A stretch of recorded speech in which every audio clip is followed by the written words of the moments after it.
జై గురుదత్త. గురు బంధువులందరికీ కూడా దత్త జయంతి శుభాకాంక్షలు. ఈరోజు దత్త జయంతి అంటే దత్తాత్రేయుల స్వామి వారి జననం. ఈరోజు వారు జన్మించిన రోజు కాబట్టి దత్త జయంతిగా పరిగణించబడింది. దత్తాత్రేయులు వారు అంటేనే త్రిమూర్తుల యొక్క కలయిక, బ్రహ్మ విష్ణు మహేశ్వరుల యొక్క కలయిక. మరి ఈరోజు దత్త జయంతి సందర్భముగా ముందుగా దత్తాత్రేయుల వారు ఎలా జన్మించారు అనేటటువంటి విషయాన్ని ముందుగా మనం తెలుసుకుందాం. నిర్గుణ పరమాత్ముడు సగుణ రూపముగా త్రిమూర్తులుగా రావటం జరిగింది. ఆ త్రిమూర్తులే శ్రీ దత్తాత్రేయుల స్వామివారు. మరి సప్త ఋషులలో ఒకరైనటువంటి అత్రి మహర్షి త్రిమూర్తుల కోసమని ఘోరమైన తపస్సు చేయడం జరిగింది. ఆ తపస్సు చేత వారి శిరస్సు నుంచి అగ్ని విపరీతముగా ప్రజ్వరిల్లి ప్రవాహంగా వెళ్ళడం జరిగింది. తద్వారా అనేక మంది భయభ్రాంతులు చెందారు. అలాగే దేవతలు కూడా ఆ విషయాన్ని గ్రహించి త్రిమూర్తుల వద్దకు వెళ్ళి ఆ అత్రి యొక్క ఘోర తపస్సును గురించి చెప్పడం జరిగింది. త్రిమూర్తులు అత్రి మహర్షి యొక్క తపస్సుకి ముగ్ధులై ఆ మహర్షి ముందు ప్రత్యక్షమయ్యారు. వరాన్ని కోరుకోమని అడగగా అత్రి మహర్షి త్రిమూర్తుల వంటి కుమారుడు కలగాలని ఆ బ్రహ్మ విష్ణు మహేశ్వరులని కోరడం జరిగింది. ఆ త్రిమూర్తులు 3 శిరస్సులతో 6 చేతులతో స్వామివారు దత్తునిగా అత్రి మహర్షి మరియు ఆ మహర్షి యొక్క భార్య అయినటువంటి అనసూయమాతకి దత్తుడిగా వారి కుమారుడిగా ప్రథమ అవతారంలో చెప్పబడింది.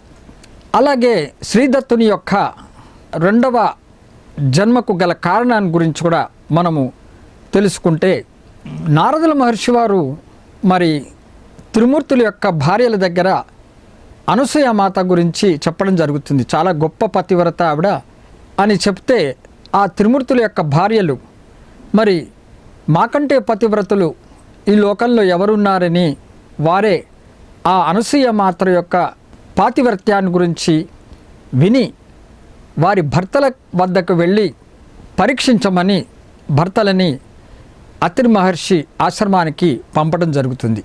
ఆ త్రిమూర్తులు 3 బ్రాహ్మణులుగా వేషం ధరించి అత్రి మహర్షి ఆశ్రమానికి వస్తారు.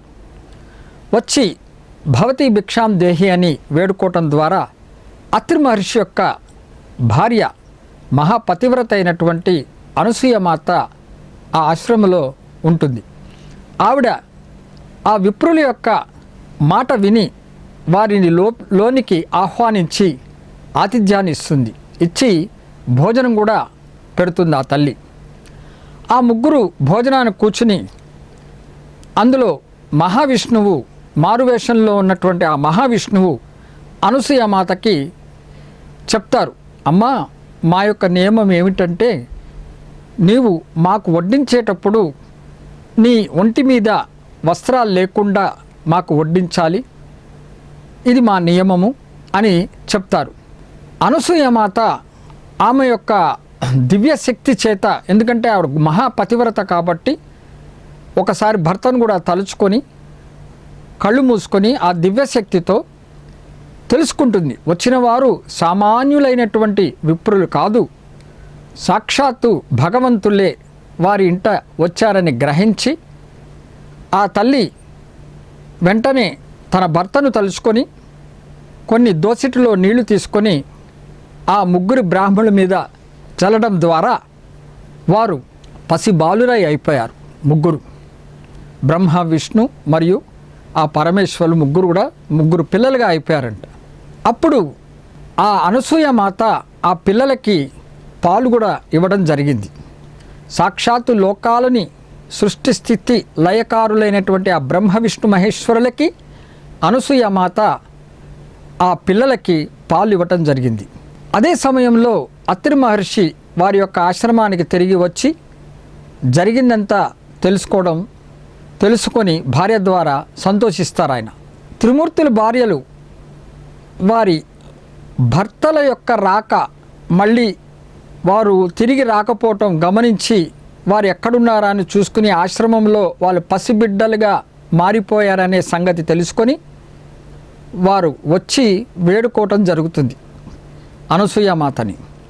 తిరిగి అనసూయమాత ఆమె యొక్క పాతివ్రత్యం యొక్క మహత్యము చేత, ఆ శక్తి చేత తిరిగి ఆ పసిబాలుర మీద నీళ్లు చల్లడం ద్వారా తిరిగి బ్రహ్మ విష్ణు మహేశ్వరులుగా వారు కనపడతారు. అప్పుడు ఆ త్రిమూర్తులు సంతోషించి అనసూయమాతకి వరం కోరుకోమని అడిగినప్పుడు అత్రి మహర్షి మరియు ఆయన భార్య అయినటువంటి అనసూయమాత ఈ బ్రహ్మ విష్ణు మహేశ్వరులను 3 బిడ్డలుగా ప్రసాదించమని కోరుతారు. అందుకనే వారు దత్తుడిగాను, చంద్రుడిగాను, అలాగే దూర్వాసుడిగా 3 పిల్లలు కలగటం జరుగుతుంది. ఇది 2వ కారణం దత్తుడి యొక్క జననానికి. మరి ఇది 2వ కారణం. మరొక కారణం కూడా చెప్పబడింది. కౌశికుడు అలాగే సుమతి అనే దంపతులు ఉన్నారు. ఆ సుమతి చాలా మహాపతివ్రత. ఆవిడ కూడా ఇందాక అనసూయ మాత్ర ఏ విధంగా చెప్పుకున్నామో సుమతి కూడా గొప్ప పతివ్రత. కౌశికుడు మటుకు ఆయనకి కుష్ఠరోగం ఉంటుంది. ఆ కుష్ఠరోగి అయినటువంటి ఆ సుమతి యొక్క భర్తకి ఆ సుమతి మాత ఎంతో సేవలు చేసుకుని భర్త కోరిందల్లా కూడా చేస్తూ వస్తూ ఉండేది. ఒకసారి ఆ కౌశికుడు ఒక వేశ్యను చూసి తన భార్యని అడుగుతాడు, మరి నా కోరిక తీర్చు, ఆ వేశ్య దగ్గర తీసుకెళ్ళమని. సుమతి తన భర్త కోరిక నెరవేర్చుటకు ఆ రోగి అయినటువంటి ఆ కౌశికుణ్ణి రాత్రి సమయంలో మరి భుజాల మీద కూర్చుండబెట్టుకొని తీసుకెళ్తుంది. ఆ వేశ్య ఎక్కడుందో కనుక్కొని ఆ దారిలో నడుస్తూ ఉంటుంది. మరి రాత్రి సమయం కాబట్టి చీకటి ఉండుట చేత ఒక చెట్టు దగ్గర మాండవ్యుడు అనే ఒక మహర్షి తపస్సు చేసుకుంటుంటే ఆ చీకటిలో కనపడకుండా వెళ్తూ ఉంటే ఆ కౌశికుని యొక్క కాలి పాదము మాండవుడికి తగలటం జరుగుతుంది. ఆయనకి తపోభంగం అవుతుంది ఆ మాండవ్యుడు అనే మహర్షికి. వెంటనే ఆయన తపస్సు నుంచి బయటకు వచ్చి జరిగింది తెలుసుకొని శపిస్తాడు. నీ కాలు ఈ విధంగా తగలటం వలన తపోభంగం అయింది కాబట్టి తెల్లవారేటప్పటికి ఆ కౌశికుడు మరణిస్తాడనేటువంటి విషయం ఆ మాండవ్యుడు శపించడం జరుగుతుంది.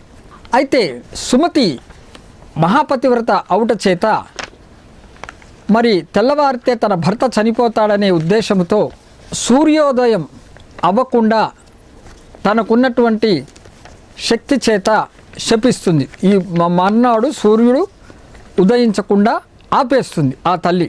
మరి అది నిత్యకృత్యములకు అది ఇబ్బంది కలుగుట చేత అనేక మంది మరి ఉదయం కాకపోవడం చేత అనేక మందికి చాలా ఇబ్బంది కలిగింది. ఇది దేవతలు గ్రహించి మరి దీనికి ఏం చేయాలని అందరూ ఆలోచించి చివరికి మహాపతివ్రత అయినటువంటి ఆ అనసూయమాతని సుమతి దగ్గరికి తీసుకురావడం జరుగుతుంది. అనసూయమాతని వేడుకుంటారు, అమ్మా తల్లి ఈ విధంగా జరిగిందని. మరి ఆ అనసూయమాత వచ్చి ఈ సుమతి దగ్గర చెప్పి సూర్యుడిని ఆరాధించమని చెప్తుంది. ఆ మహాపతివ్రత అయినటువంటి అనసూయమాత యొక్క ఆజ్ఞను పాటించి సుమతి సూర్యుడిని వేడుకోవటం చేత ఉదయిస్తాడు సూర్యుడు. వెంటనే ఆ సుమతి యొక్క భర్త కౌశికుడు మరణిస్తాడు. మాండవ్యుని శాపం వలన మరణిస్తాడు. అప్పుడు ఈ మహాపతివ్రత అయినటువంటి అనసూయమాత వారికి ఉన్నటువంటి ఆ పాతివ్రత్యము మరియు ఆ శక్తి ద్వారా ఆ మరణించినటువంటి ఆ కౌశికుడిని తిరిగి బ్రతికించడం జరుగుతుంది. అప్పుడు త్రిమూర్తులు దేవతలు అందరూ కూడా అక్కడికి వచ్చి అనసూయమాత చేసినటువంటి ఆ మహిమను తర్వాత మళ్ళీ ఆ సూర్యుడిని ఉదయింపచేసి అందరికీ ఎటువంటి ఆటంకం కలగకుండా చేసినందుకు వరం కోరుకోమని అడుగుతారు. అప్పుడు ఆ త్రిమూర్తుల దగ్గర మళ్ళీ ఈ తల్లి కోరుకుంటుంది, నాకు మీలాంటి బిడ్డలను ప్రసాదించండి అని. అప్పుడు తదాస్తు అని అంటారట ఆ త్రిమూర్తులు. ఇది 3 కారణాలు మనకు దత్తుడి యొక్క ఏ విధంగా వారి యొక్క జన్మ వృత్తాంతము ఈ 3 కారణాలుగా మనం చెప్పుకోవచ్చు. మరి శ్రీదత్తుడు తర్వాత పిఠాపురంలో ఉన్నప్పుడు అప్పలరాజు అలాగే సుమతి అనే దంపతుల దగ్గరికి ఒక బ్రాహ్మణుడి వేషంలో వెళ్ళి భిక్ష అడుగుతారట. దత్తాత్రేయ స్వామి వారు ఒక బ్రాహ్మణుడి వేషంలో అప్పలరాజు సుమతి అనే దంపతుల ఇంటికి వెళ్ళి భిక్ష అడుగుతాడు. మరి ఆ సుమతి ఆ బ్రాహ్మణుని ఆహ్వానించి అతిథి సత్కారము చేసి భిక్ష ఇవ్వటం జరుగుతుంది. ఆ తల్లి యొక్క ఆతిథ్యాన్ని స్వీకరించినటువంటి శ్రీదత్తులు మరి వరం కోరుకోమని చెప్తే అప్పుడు ఆ తల్లి బిడ్డను ప్రసాదించమని వేడటం జరుగుతుంది. అప్పుడు ఆ దత్తాత్రేయ స్వామి వారికి శ్రీపాద శ్రీవల్లభ స్వామిగా పుట్టుతారు. దత్తాత్రేయ స్వామి వారి అంటే పరమాత్మ, నిర్గుణ పరమాత్మ దత్తాత్రేయునిగా అవతరించి ఆ దత్తాత్రేయుడి నుంచి గురు పరంపర మొదలైందనే విషయం మనం ఇక్కడ గ్రహించాలి. శ్రీపాద శ్రీవల్లభ స్వామిగా వారు మొదటి ఆ గురు పరంపరలో అవతారం కొనసాగుతుంది. గురు పరంపర మనకి జరుగుతుందనే విషయం ఇప్పుడు మనం గ్రహించాలి. శ్రీపాద శ్రీవల్లభ స్వామి వారిగా జన్మించారు. మరి ఈ శ్రీపాద శ్రీవల్లభ స్వామి వారు అంబిక అనే ఒక భక్తురాలికి అలాగే ఒక రజకుడు అనే మరొక అతనికి హామీ ఇస్తారు. వారి అవతారంలో అంబిక కోరుకుంటుంది, నాకు మీలాంటి పుత్రులు కావాలి స్వామి, ఎందుకంటే తనకున్నటువంటి పుత్రులు అయోగ్యులై ఉండుట చేత కోరుకుంటుంది. అప్పుడు స్వామివారు చెప్తారు, శ్రీపాద శ్రీవల్లభ స్వామివారి అవతారంలో ఉన్నప్పుడు ఆ అంబికకి చెప్తారు, నువ్వు నిత్యం శివుణ్ణి పూజించమ్మా, మరుజన్మలో నీకు సాక్షాత్తు ఆ పరమేశ్వరుడే నీకు పుత్రుడిగా జన్మిస్తాడు, అది నేనే అని స్వామివారు ఆ భక్తురాలైనటువంటి అంబికకి చెప్పడం జరుగుతుంది. అలాగే ఒక రజకుడు మరి ఆయనకున్నటువంటి ఆ కష్టాలు లేకపోతే ఆయనకున్నటువంటి ఆ పేదరికము, నిత్యము ఆ పని చేసుకుని కష్టపడుతున్నటువంటి ఆ రజకుడు ఒకసారి నది ఒడ్డున నిల్చున్నప్పుడు ఒక మహారాజు రాణులతో జలక్రీడ చేస్తూ ఉండటం చూసి మనసులో అనుకుంటాడు, నాకు ఇలాంటి జీవితం లేదు కదా అనుకున్న సందర్భంలో మరి శ్రీపాద శ్రీవల్లభ స్వామి వారు అక్కడి నుంచి వెళ్తుంటే స్వామివారు సమర్థులగుట చేత రజకుడి మనస్సులో ఉన్నటువంటి విషయాన్ని గ్రహించి ఆయనకు కూడా హామీ ఇస్తారు స్వామివారు, నువ్వు మరుజన్మలో నువ్వు ఒక మహారాజుగా పుడతావు, నేను నీకు దర్శనం ఇస్తానని కూడా స్వామివారు చెప్తారు. కాబట్టి అంబికకు రజకుడికి స్వామివారు మరుజన్మలో మరి అంబికకేమో పుత్రుడిగా నేను జన్మిస్తానని హామీ ఇవ్వటం, రజకుడికేమో నా దర్శనం నీకు కలుగుతుంది అని హామీ ఇవ్వటం ద్వారా మరి శ్రీపాద శ్రీవల్లభ స్వామివారు రెండవ అవతారమైనటువంటి నృసింహ సరస్వతిగా కరంజాలో జన్మించడం జరిగింది. ఎందుకంటే వారు ఇచ్చినటువంటి హామీ నెరవేర్చుటకు, ఆ భక్తురాలికి రజకుడికి ఇచ్చినటువంటి హామీని నెరవేర్చుటకు స్వామివారు కరంజా అనే ఊరిలో నృసింహ సరస్వతి స్వామివారిగా రెండవ అవతారం దాల్చారు శ్రీదత్తులు. ఈ రెండవ అవతారము 1376వ సంవత్సరంలో జన్మించారు. వారి యొక్క తల్లిదండ్రుల పేరు తల్లి అంబ, తండ్రి మాధవుడు అనేది మనం గ్రహించాలి. వీరి తర్వాత దత్త పరంపర అంటే స్వామివారు శ్రీదత్తుడు గురు పరంపర, గురువు ఏ విధంగా గురువు అవతారాల్లో ఆయన పరంపర కొనసాగిందని ఇందాక చెప్పుకున్నాము.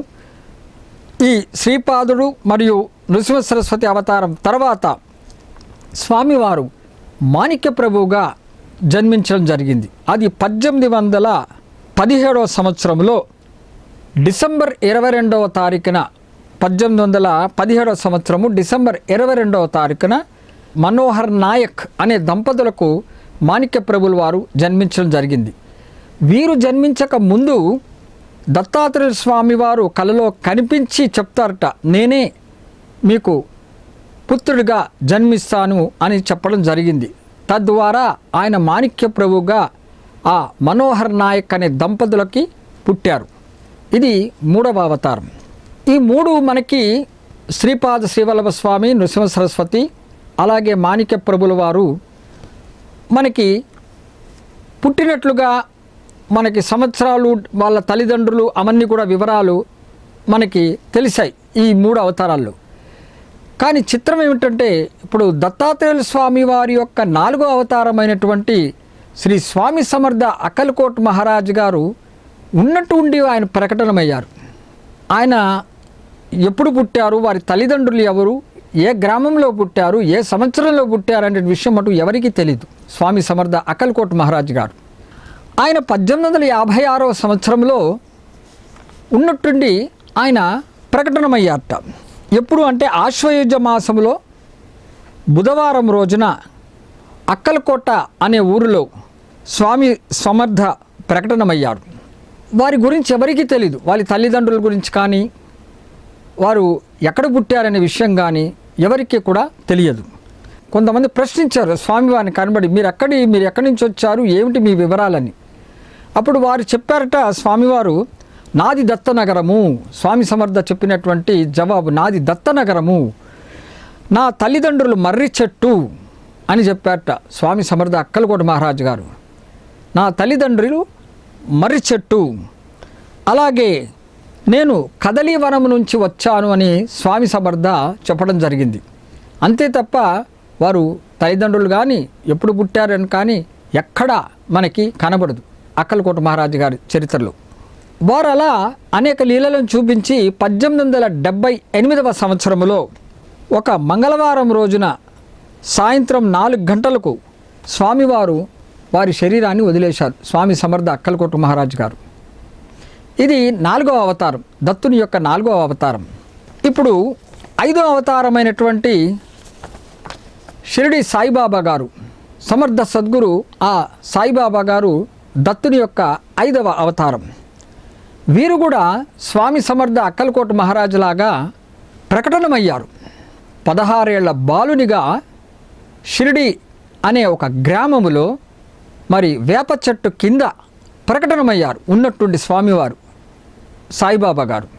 అక్కడ ఉన్నటువంటి గ్రామవాసులందరూ కూడా అడిగారట, ఆ బాలుని చూసి 16 ఏళ్ల వయసు గల బాలుడు, మరి వాన అంతా ఎంత పడుతున్నా వారు ఆ వేప చెట్టు కిందనే కూర్చుని ధ్యానంలో కనిపించేవారట. కానీ ఎండకి కానీ, వానకి కానీ, చలికి కానీ, రాత్రిని కానీ, పగలనే కానటువంటి ఎటువంటి భయం లేకుండా ఆయన అలా కూర్చుని తపస్సు చేసుకుంటూ కనబడ్డట సాయిబాబా గారు. మరి అక్కడ ఉన్నటువంటి షిరిడీ వాసులు ఆ అబ్బాయిని గురించి ఇలాగే స్వామి సమర్థని ఏ విధంగా ప్రశ్నించారో బాబాను కూడా అలాగే అడిగారు. మీరు ఎక్కడి నుంచి వచ్చారు, మీరు తల్లిదండ్రులు ఎవరు అని అడిగితే బాబా ఎవరికి కూడా జవాబు ఇవ్వలేదు, మౌనంగా కనబడ్డారు. ఇలా కొన్ని రోజులు ఆయన ఘోర తపస్సు చేసుకుంటుంటే అలాగే వేప చెట్టు కింద కూర్చుని ఆయన కనబడటమే బ్రహ్మ జ్ఞానిలా కనబడ్డాడు 16 ఏళ్ల వయసులోనే. మరి అలాంటి సమయంలో ఆ షిరిడీ గ్రామం యొక్క దేవుడు ఖండోబా. మరి ఆ రోజుల్లో ఆ ఖండోబా దేవుడు ఒకరి పైన ఆవహించినప్పుడు ఈ షిరిడీ గ్రామ వాసులందరూ కూడా ఆ బాలుడి యొక్క వివరాలను అడిగారట. మరి ఆ ఖండోబా స్వామి ఒక అతని మీద ఆవహించాడు కదా, మరి ఆయన గురించి తెలుసుకుందాం, ఈ బాలుడు ఏమిటి, ఎక్కడి నుంచి వచ్చాడనేది విషయం అడుగుతారు. మరి ఖండోబా ఆవేశించినటువంటి ఆ అతను చెప్తాడు, ఈ బాలుడు వివరాలు ఏం చెప్తాడంటే ఆ వేప చెట్టు కింద తవ్వమని చెప్తాడట. మరి అక్కడ ఉన్నవాళ్ళు తవ్వి చూస్తే అక్కడ ఒక భూగృహంలో ఒక రాతిని తొలగించి చూస్తే, లోపలికి వెళ్ళి చూస్తే అక్కడ గోముఖము, జపమాల, 4 దీపాలు వెలుగుతూ ఉంటాయి నిత్యం అక్కడ. అది కనబడింది అక్కడ ఉన్న వాళ్ళందరికీ. అప్పుడు ఆ ఖండోబా దేవుడు ఎవరికైతే ఆవహింపబడ్డాడో అతను చెప్తాడట, ఈ బాలుడు ఇక్కడ 12 సంవత్సరాలు తపస్సు చేశాడు ఈ భూగృహంలో అనేటువంటి విషయం చెప్పడం జరుగుతుంది. అంటే సాయిబాబా గారు బాహ్యంగా వేప చెట్టు కింద 16 ఏళ్ల సంవత్సరాల వయసులో బాలుడిగా కనిపించారు. మరి భూగృహంలో 12 సంవత్సరాలు తపస్సు చేశారు. అంటే 16 -12 సంవత్సరాలు తీసేస్తే 4 సంవత్సరాల్లో ఆ బాలుడిగా ఉన్నప్పుడే ఆయన భూగృహంలోకి వచ్చినట్టు మనకి రుజువు అవుతున్నది. అంటే బాబా కూడా ఎక్కడి నుంచి వచ్చారు ఏమిటి అనేది తెలియకుండా ఆయన భూగృహంలోనే కనబడ్డారు. 4 సంవత్సరాల బాలుడిగా, బయటకి మటుకు 16 ఏళ్ల బాలుడిగా ప్రకటనమయ్యారు. 12 సంవత్సరాలు భూగృహంలో ఆయన తపస్సు చేసుకున్నారనే విషయం ఆ ఖండోబా దేవుడు ఒక అతని ద్వారా చెప్పించారు. అక్కడ ఉన్నటువంటి జనులందరూ కూడా ఆ బాలుని అడుగుతారట, ఏమిటి ఇక్కడ మీరు 12 సంవత్సరాలు తపస్సు చేసుకున్నారా అంటే అప్పుడు ఆ బాలుడు చెప్తారట, లేదు, మభ్యపెడతాడు అక్కడ ఉన్న వాళ్ళందరినీ. ఇది మా గురువుగారి యొక్క స్థానం, ఇది మా గురుస్థానం, ఇది మా గురువుగారు ఉండేవారు అని మాయపెట్టి మభ్యపెడతారు మన బాబా గారు. మరి అక్కడ ఉన్న దీని యథావిధంగా ఇదివరకు ఎలా ఉందో అలాగే పూర్తి చేసింది అని చెప్తారు స్వామివారు. మరి సాయిబాబా గారి ఆజ్ఞ ప్రకారం అక్కడ ఉన్నటువంటి షిరిడి జనులందరూ కూడా మళ్ళీ యథావిధంగా ఆ తవ్విన ప్లేస్ని అంతా కూడా మళ్ళీ పూర్తి చేస్తారు. కానీ నిజానికి ఈ యొక్క లీల ద్వారా మనకు తెలిసింది ఏమిటి అంటే సాయిబాబా గారు కూడా స్వామి సమర్థ అక్కలకోట మహారాజు గారు లాగా వాళ్ళ తల్లిదండ్రులు కానీ వారి యొక్క జననం గురించి కానీ ఎప్పుడు పుట్టారని కానీ ఎక్కడ పుట్టారని కానీ ఏ సంవత్సరంలో పుట్టారని కానీ విషయం ఎవరికీ తెలియదు. అంటే ఆ వేప చెట్టు కింద ఉన్నటువంటి ఆ స్థలమే బాబా గారి జన్మస్థలము. గురుస్థానం అంటే సాక్షాత్తు బాబా గారి జన్మస్థలం అనే విషయం మనం గుర్తుపెట్టుకోవాలి. గ్రహించవలసినటువంటి ముఖ్య విషయం అంటే గురువు యొక్క ఆవిర్భవన, గురువు రావటము, ఆ మార్గము, గురువు అడుగుజాడలు మన కోసమని చూపించేందుకు ఈ దత్తాత్రేయుల స్వామి వారు ఇన్ని రకాలుగా, ఇన్ని అవతారాలుగా మనకి అవతరించి మనలందరినీ కూడా ఆ గురు మార్గములో నడిపించేందుకు ఇన్ని అవతారాలు జార్చారు. కలియుగములో మటుకు ఇప్పుడు ఈ 5గురు గురించి చెప్పుకున్నాం. పంచగురువులు వీరు: శ్రీపాద శ్రీవల్లభ స్వామి, నృసింహ సరస్వతి, మాణిక్య ప్రభుల వారు, స్వామి సమర్థ అక్కలకోట మహారాజు గారు, షిరిడి సాయిబాబా గారు. వీళ్ళందరూ కూడా పంచగురువులు. మరి సాయిబాబా గారు కలియుగమునందు పూర్ణ దత్తాత్రేయ స్వామి అవతారంగా ఉన్నారనే విషయం మనం గ్రహించుకోవాలి. కలియుగంలో ఉన్నటువంటి దైవం వారు. ఎందుకంటే ఇప్పుడు సాయి సచ్చరిత్ర కనుక మనం పరిశీలిస్తే బాబా గారు దత్తాత్రేయ స్వామిగా అనేక చోట్ల మనకి కనబడతారు. ఉదాహరణకి అక్కలకోట మహారాజ్ స్వామి సమర్థ భక్తుడైనటువంటి బాయి కృష్ణాజీ అని అతను అక్కలకోటకు వెళ్దామని బయలుదేరతాడు. మరునాడు ఎప్పుడో వెళ్దామనుకున్న సమయంలో ఆ రాత్రి స్వామి సమర్థ అక్కలకోట మహారాజు గారు మరి అతని స్వప్నంలో కనిపించి చెప్తాడట, ప్రస్తుతం నా నివాసం షిరిడి అని. అంటే మనము నామము తీసుకొని వారు అక్కలకోట మహారాజు గారు, సాయిబాబా గారు అని ఇలా మనము పోల్చుకొని మనం గ్రహించడం ఒక ఎత్తు అయితే, ఆ దత్తాత్రేయ స్వామి, ఆ పరమాత్ముడు గురువుగా అనేక నామాలతో వారి యొక్క అవతారాన్ని కొనసాగింపుస్తున్నారు అనేటువంటి విషయం మనం గ్రహించాలి ఇక్కడ. అంటే సాక్షాత్తు ఆ పరమాత్మయే రూపాలు వేరుగా, నామాలు వేరుగా, ఆ విధంగా ఆ పరంపర, గురు పరంపర జరుగుతుందనే విషయం మనం గ్రహించుకోవాలి. అందుకనే స్వామి సమర్థ అక్కలకోట మహారాజు గారు నా నివాస స్థలం ప్రస్తుతం షిరిడియే, నేను ప్రస్తుతం షిరిడిలోనే ఉన్నాను అని అక్కడికి వెళ్ళి నువ్వు పూజ చేయని చెప్పాట ఆ భక్తుడికి, బాయి కృష్ణాజీ అలీబర్కర్కి. మరి ఈ బాయి కృష్ణాజీయే ఇంకొకసారి అక్కలకోటకు వెళ్తూ మార్గమధ్యములో షిరిడిలో దిగి సాయిబాబా గారిని దర్శించుకున్నప్పుడు, సాయిబాబా గారు ఆశీస్సులు ఇచ్చినప్పుడు ఆయన చెప్తాడు, నేను అక్కలకోటకు వెళ్తున్నాను బాబా అని. మరి బాబా అంటారట, అక్కలకోటలో ఏముంది, ప్రస్తుతం అక్కడ ఉన్నటువంటి మహారాజు నేనే అని చెప్తారట సాయిబాబా గారు కూడా. అంటే దత్తాత్రేయుల యొక్క పరంపరని సాయిబాబా గారు చూపిస్తున్నారు అనే విషయం మనకు సచ్చరిత్రలో వస్తుంది. సచ్చరిత్ర అనేది ప్రామాణికమైన గ్రంథము. ఇది మామూలుగా రాసినటువంటి పుస్తకం కాదు. సాక్షాత్తు సాయిబాబా గారే సజీవంగా ఉన్నప్పుడు ఆ అన్నా సాహెబ్ దాబోల్కర్ బాబా యొక్క సూచనలన్నీ తీసుకుని రాసినటువంటి పుస్తకం అది. మరి బాబా పర్యవేక్షణలో జరిగినటువంటి పుస్తకం, బాబా స్వయంగా రాసినటువంటి పుస్తకం. బాబా చెప్తారు, నా భక్తుల కోసమని నేనే ఆ గ్రంథాన్ని నేనే రాసుకుంటాను, నా లీలలు నేనే నా భక్తులకు చెప్పుకుంటానని చెప్తారు బాబా. అంటే అందులో రాసిన ప్రతి అక్షరం కూడా స్వయముగా బాబా రాసినదే. ప్రామాణికమైన గ్రంథము శ్రీ సాయి సచ్చరిత్ర అనే విషయం గ్రహించాలి. కాబట్టి అలాంటి సాయి సచ్చరిత్రలో ఉన్నటువంటి దత్తాత్రేయుని యొక్క ఈ గురు పరంపర గురించి మనం ఇప్పుడు ఈ లీలల ద్వారా తెలుసుకున్నాం. సాక్షాత్తు బాబా కూడా దత్తుని యొక్క అవతారం అనేటువంటిది మనకి రుజువైనది. అలాగే సాయిబాబా గారు రాకముందు, వారి యొక్క అవతారం రాకముందు, స్వామి సమర్థ దత్తుడు యొక్క అవతారమైన స్వామి సమర్థ అక్కల్కోట్లో ఉన్నప్పుడు ఒక అద్భుతమైన లీల జరిగిందండి. స్వామి సమర్థ అక్కల్కోట్ మహారాజు గారు మంగళవేడాలు ఉన్నారట. ఆయన భక్తులతో ఉన్నారు, మంగళవేడాలు కూర్చుని ఉన్నారు స్వామి సమర్థ అక్కల్కోట్ మహారాజు గారు. వారి చుట్టూ అనేకమైన భక్తులు కూడా ఉన్నారు. అందులో ముఖ్యమైనటువంటి వారు బసప్ప ఒక ఆయన, అలాగే కృష్ణాజీ మరియు ఇంకొక బాలకృష్ణ బువ్వ అనే అతను. కృష్ణాజీ పంత్, బాలకృష్ణ బువ్వ, బసప్ప, వీరు ముగ్గురు ముఖ్యమైనటువంటి వాళ్ళ భక్తుల పేర్ల గురించి చెప్తాను. ఎందుకంటే ఆ చరిత్రలో మనం చదువుతున్నప్పుడు తెలుస్తుంది ఆ భక్తుల గురించి. మిగతా కూడా చాలామంది భక్తులు కూడా స్వామి చుట్టూ కూర్చుని ఉన్నారు. స్వామి సమర్థ అక్కల్కోట మహారాజు గారు ఆ భక్తులతో మాట్లాడుతున్న సమయంలో ఒక అద్భుతం జరిగింది.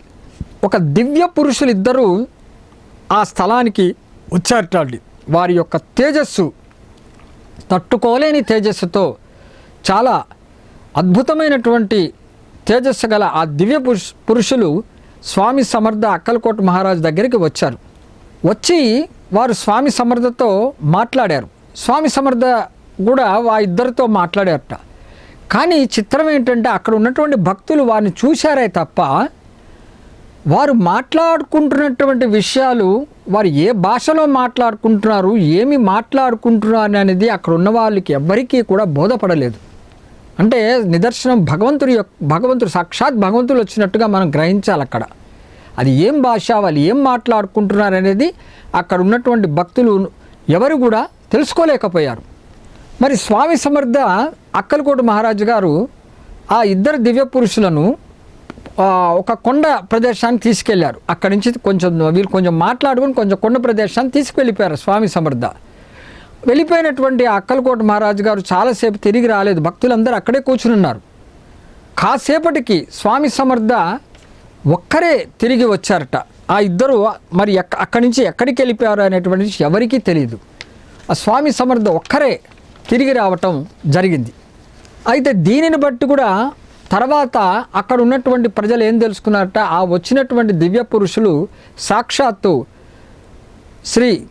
శ్రీపాద శ్రీవల్లభ స్వామివారు మరియు నృసింహ సరస్వతి స్వామివారు వచ్చి స్వామి సమర్థ అక్కల్కోట మహారాజు గారితో మాట్లాడారనే విషయము చాలామంది చెప్పుకున్నారు. దాని తర్వాత అంటే భవిష్యత్తులో ఏమేమిటి జరుగుతుంది, వాటికి ఏమిటి మనకి అనేటువంటి దాని గురించి వాళ్ళు చర్చ చేసుకున్నారనేది ఒక కారణము. అలాగే రెండవ కారణం ఏంటంటే రాబోయే శ్రీ సాయిబాబా గారి అవతారానికి కూడా అది ఒక కారణమై ఉండవచ్చును అనేటువంటి విషయం అక్కడ ఉన్నటువంటి జనులు మాట్లాడుకోవడం జరిగింది. ఇది అక్కల్కోట స్వామి సమర్థ ఉన్నప్పుడు జరిగినటువంటి గొప్ప విషయం. ఇప్పుడు కలియుగంలో ఉన్నటువంటి సాయిబాబా గారి గురించి మనం మాట్లాడుతున్నాం కదండి. సాక్షాత్తు ఆయన దత్తుని యొక్క అవతారం అని చెప్పుకుంటున్నాము. మరి సాయిబాబా గారు కూడా శ్రీ దత్తుని వలె భిక్ష చేసేవారు. వేప చెట్టు కింద కూర్చునేవారు. దత్తుడు ఎలాగైతే చెట్టు అంటే ఎంత ప్రీతో, మరి సాయిబాబా గారు కూడా దత్తునికి ఎలా భిక్ష ప్రీతో సాయిబాబా కూడా వారు నిత్యం భిక్ష చేసేవారు. షిర్ది గ్రామంలో 5 ఇళ్లకు వెళ్ళి భిక్ష చేసేవారు ఆయన. అలాగే వేప చెట్టు కింద కూర్చునేవారు సాయిబాబా గారు. మరి దత్తాత్రేయులకి బాబా గారికి మనం ఒకసారి కనుక చూస్తుంటే ఇవి పోలికలు బాగా, దత్తుడు ఏ విధంగా ఉన్నారో బాబా కూడా కలియుగంలో అదే విధంగా శ్రీ దత్తుని అవతారంగా మనకి చూపిస్తున్నారనే విషయం మనం గ్రహించుకోవాలి. సాయి సచ్చరిత్రలోనే మరొక చోట వస్తుందండి. గోవా నుంచి ఇద్దరు వస్తారు బాబా దగ్గరికి. ఆ ఇద్దరు మనుషులలో మొదటి మనిషి అతనికి ఉద్యోగం ఉండదు. అతను ఉద్యోగం కోసం ప్రయత్నిస్తూ ఎంతకీ దొరకపోతే చివరికి ఆ గోవా ఇద్దరు మనుషుల్లో మొదటి వాడైనటువంటి వాడు అతనికి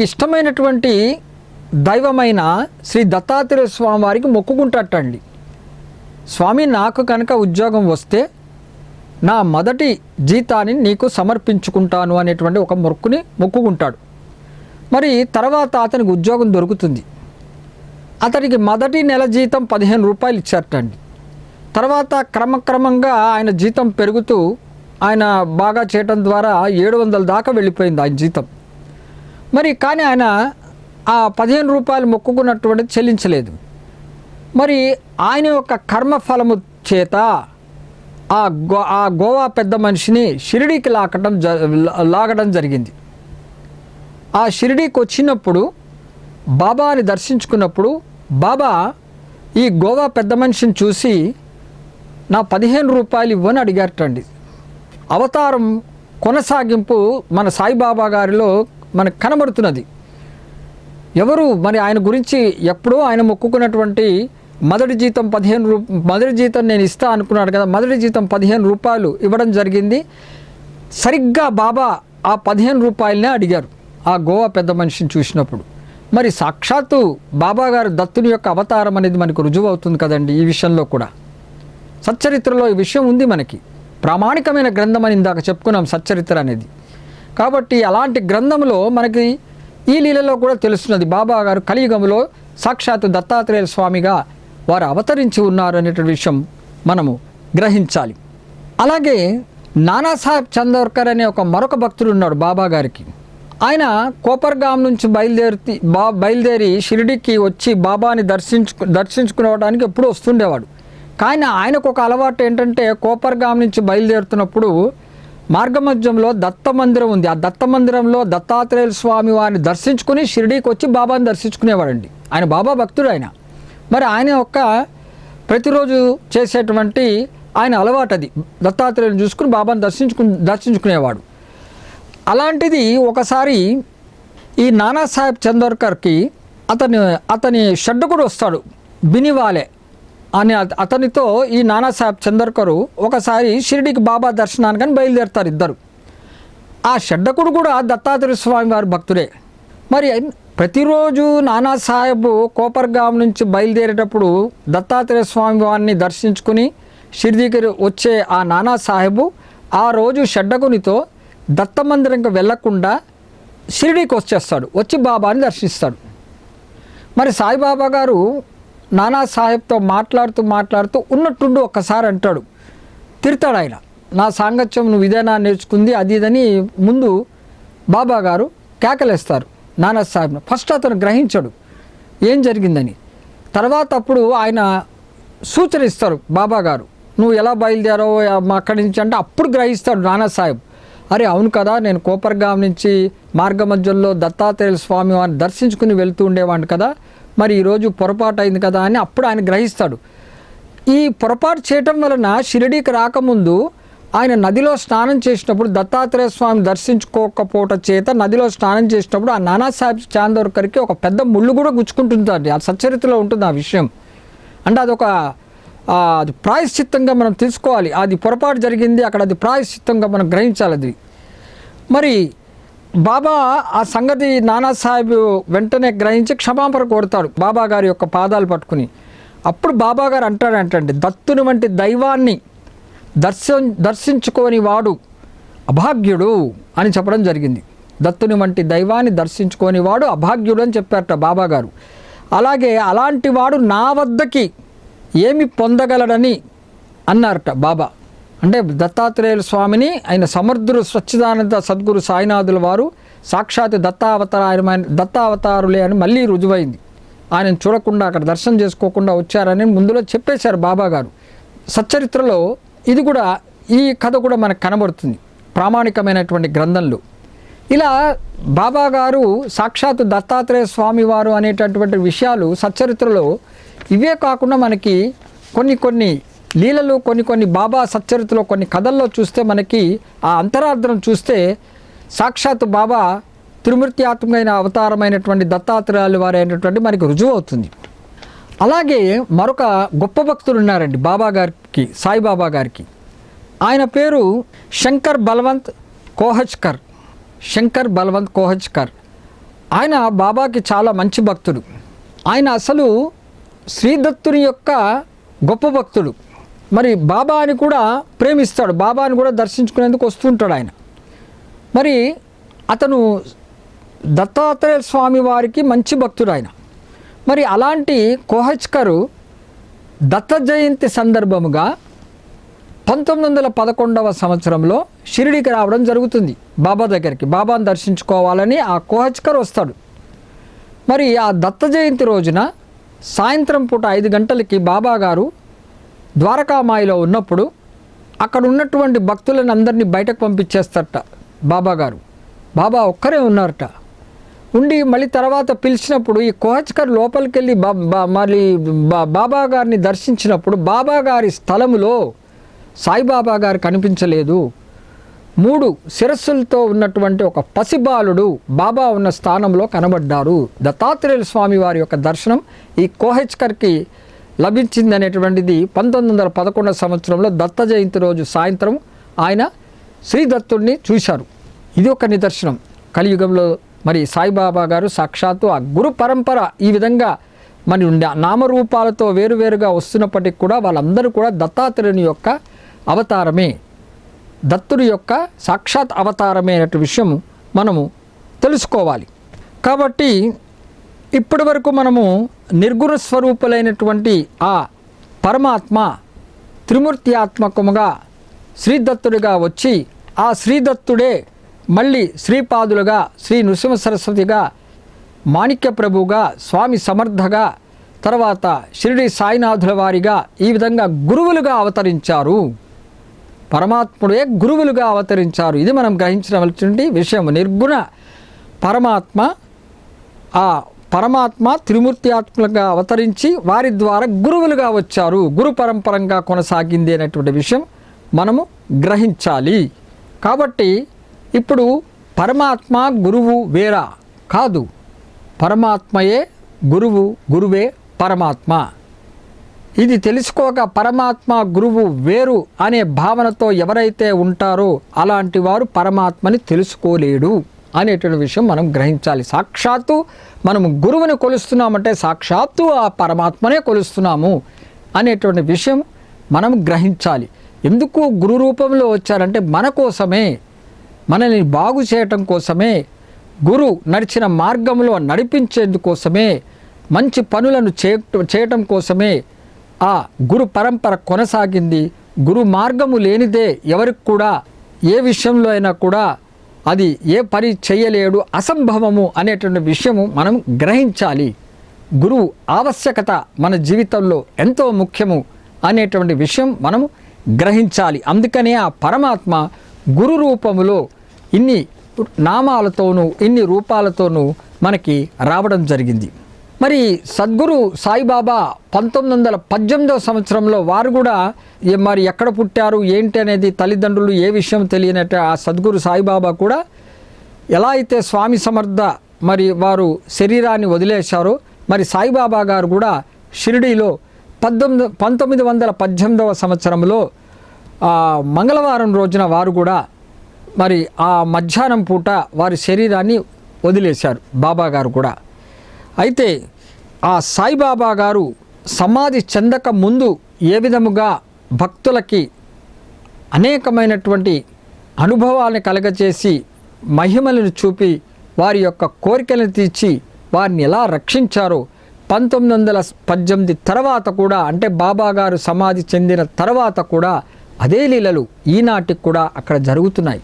అనేక అనుభవాలు భక్తులు అక్కడ కలిగి బాబా దగ్గర ఈ వేలాది వేల మంది కూడా దర్శనానికి వెళ్తున్నారు. ఈ కలియుగంలో దత్తుని అవతారమైనటువంటి సాయిబాబా గారి దగ్గరికి మనము నేర్చుకోవలసినటువంటి పిలిస్తే పలికే దైవంగా బాబా ఉన్నారు. ఈరోజు దత్తాత్రేయుల యొక్క అవతారం పరంపర కొనసాగింపులో కలియుగంలో శ్రీ సాయిబాబాగా పిలిస్తే పలికే దైవంలాగా ఆ బాబా ఇప్పుడు మనకి కనిపిస్తున్నారు. అనేకమైనటువంటి అనుభవాలని కలుగ చేస్తున్నారనే విషయం మనం గ్రహించాలి. కాబట్టి ఎవరైనా కూడా ఇప్పుడు గురువు పరంపర ఈ విధంగా కొనసాగుతుంది, గురువే దైవం అనేటువంటి విషయం తెలుసుకున్నాము. గురువు ఆవశ్యకత ఎంతో ముఖ్యము. గురువు లేనితే మన జీవితం వ్యర్థమనేటువంటి విషయం మనం గ్రహించాలి. ఎందుకంటే గురువు ద్వారానే మనకు మార్గం లభిస్తుంది. అంటే మనం గురువుని తెలుసుకుంటేనే మనకి ఆ దారి కనబడుతుంది. గురువు తెలుసుకుంటేనే మనం ఇంతమంది అవతారాలు ఇన్ని రూపాలతో మనకి చెప్పుకున్నాం. వీరి యొక్క చరిత్రములను, వీరు చెప్పినటువంటి మాటలను, బోధలను మనము బాగా మనసుకు పట్టించుకొని వారు చెప్పినట్టుగా మనము నడుస్తూ వెళ్ళాలి, మననం చేసుకుంటూ ఆచరిస్తూ వెళ్ళాలి. అప్పుడే మన జీవితము చక్కగా సస్యశ్యామలంగా ఉంటుంది. మరి బాబా గారు కూడా చెప్తారు, మనం షేవ్గాంలో గజానన మహారాజ్ గారు ఉంటారు. ఆయన దత్తుల అవతారమేనండి. ఆయన కూడా గజానన మహారాజు కూడా దత్తాత్రేయ స్వామి వారి అవతారమే. సమకాలికులు బాబా గారును గజానన మహారాజు గారు కూడా. మరి బాబా గారు నిండు దర్బార్లో ఉన్నప్పుడు గజాననుల వారి శరీరాన్ని వదిలేసినప్పుడు బాబా గారు ఉన్నట్టుండి మాట్లాడకుండా దర్బార్లో కూర్చున్నప్పుడు అక్కడ ఉన్నటువంటి భక్తులు అడుగుతారట బాబాని, ఏం బాబా ఏంటి అంటే, నా గజానుడు వెళ్ళిపోయాడని చెప్తారట. ఎక్కడో షేవ్గాంలో మరి అక్కడ గజానన మహారాజు ఉన్నటువంటి ఆ స్థలాన్ని ఇక్కడెక్కడో షిర్డీలో ఉన్నటువంటి బాబా చెప్పడం జరిగింది. అంటే వీళ్ళందరూ కూడా దత్త పరంపరలను చెప్పడానికి ఇది ఒక ఉదాహరణ మీకు చెప్తున్నాను అనమాట. అలాంటి ఎంతోమంది మహానుభావుల యొక్క, సద్గురువుల యొక్క, మహాపురుషుల యొక్క చరిత్రలను చదువుకొని వారి యొక్క అడుగుజాడలలో, వారి మార్గంలో, వారి చెప్పిన మాటలు, వారి చెప్పినటువంటి బోధలను మనము ఆ పరమాత్ముడికి నమస్కరించుకొని అర్థం కావాలని మనము మననం చేసుకుని నిధిధ్యాసగా చేసుకుని మనం వారు చెప్పినట్లుగా ఆచరిస్తూ వారి మార్గంలో వెళితే మన జీవితం సస్యశ్యామలంగా ఉంటుంది. అదే మనకి ప్రతిరోజు కూడా మనకి అదే గురు పౌర్ణమి. అంటే గురువు అనునిత్యము మనకి వెలుగు చూపిస్తాడు. ఆ వెలుగే పౌర్ణమి, గురు పౌర్ణమి, ప్రతిరోజు గురు పౌర్ణమి. అలాగే దత్త జయంతి అంటే దత్తాత్రేయ స్వామి వారు మనకి పుట్టినరోజు. అంటే మనము దత్తాత్రేయ స్వామి పుట్టినరోజు అంటే గురువు పుట్టినరోజు. ఎప్పుడు మన జీవితంలో గురువు మనకు ప్రవేశిస్తాడో మనము నిజంగా మళ్ళీ పుట్టినట్లే. మనం రెండోసారి మనం అసలైన పుట్టినరోజు అంటే మనకు అదే గురువు మన జీవితంలో ప్రవేశించినప్పుడు అదే మనకి నిజమైన పుట్టినరోజు. గురు పౌర్ణమి, దత్త జయంతి ఇవన్నీ సద్గురువుల యొక్క పర్వదినాలండి. మరి సంవత్సరంలో మనకి గురు పౌర్ణమి జూలైలోను లేదా దత్త జయంతి డిసెంబర్ మాసాల్లో వస్తుందని మనం అనుకుని సంవత్సరానికి ఒక్కసారి మనము ఆ గురువుని పూజిస్తూ ఉంటాము. అది మంచి విషయమే. కానీ మనం ఈ గురువు ఆవశ్యకతను గురించి తెలుసుకొని మనం ఆ గురు అడుగు జాడల్లో నడుస్తూ ఆ సత్పురుషుల యొక్క మహాను సద్గురువుల యొక్క చరిత్రని మనం మనసుకు పట్టించుకుంటే ఆ గురు చరిత్రని అలాగే అనేక సద్గురువుల యొక్క చరిత్రను మనసుకు పట్టించుకుని చదువుకుని వారి మార్గంలో నడిస్తే మనకి ప్రతిరోజు పండగే, ప్రతిరోజు గురు పౌర్ణమి. ఆ గురువు పుష్కలమైనటువంటి వెలుగును చూపిస్తారు. ఆ వెలుగులో వెళ్తుంటాం. అదే గురు పౌర్ణమి, అదే దత్త జయంతి. దత్తాత్రేయ స్వామి వారు అవతరించిన రోజు, మన జీవితంలో మనకి అవతరించి మనకి మార్గము చూపిన రోజు అదే దత్త జయంతి. కాబట్టి ఈ దత్త జయంతి రోజున మనం అందరం కూడా ఆ దత్తాత్రేయ స్వామి వారి యొక్క పాదాల మీద పడి సాష్టాంగ నమస్కారం చేసుకుంటూ వారిని సర్వస్వ శరణాగతి కోరి మనకున్నటువంటి ఇప్పుడు మనకు అనేక మంది దత్తభక్తులు ఉన్నారు. వాళ్ళందరి సమస్యలు ఆ స్వామివారి పాదాల మీద పడి మనసా వాచ చెప్పుకోండి, స్వామిని వేడుకోండి. ఆ స్వామి యొక్క అనుగ్రహము మీ మీద పడి మీకు చక్కగా మీకు ఆశీర్వాదం లభిస్తుంది. ఆ దత్తాత్రేయ స్వామి వారి అనుగ్రహము చేత మీరు అనుకున్నటువంటి ఆ మనసులో ఉన్నటువంటి మీ కోరికలను తప్పకుండా పరమాత్ముడు తీర్చి మిమ్మల్ని ఆశీర్వదిస్తారు. మీకు నూతన జీవితాన్ని మీకు ప్రసాదిస్తారు. ఆ గురు మార్గంలో ఉన్నటువంటి అందరూ కూడా శుభంగా ఉండాలని దత్త జయంతి సందర్భంగా శ్రీ దత్తాత్రేయ స్వామి వారిని మనస్ఫూర్తిగా వేడుకుంటున్నాను. అందరికీ శుభం కలగాలని మనసా వాచ ఆ స్వామి వారిని కోరుకుంటున్నాను. మరొక్కసారి అందరికీ కూడా దత్త జయంతి శుభాకాంక్షలు. జై గురుదత్త.